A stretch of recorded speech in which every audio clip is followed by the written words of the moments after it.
We have a 2005 Sanger V230 here with the Black Scorpion 330 engine with the dual ballasts, which are under the floorboards, which does leave you extra storage space here and here.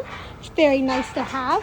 The dual batteries with an onboard charger under here, which is nice to have down here with a shut-off switch over there. This boat has a powder-coated tower with an upgraded stereo system, which is always nice.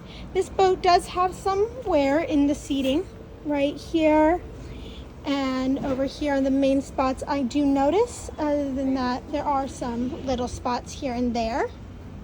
Nothing too major. The seating is very nice, very spacious, a lot of storage space. This boat does come fully loaded with ropes, flags, and inflatables.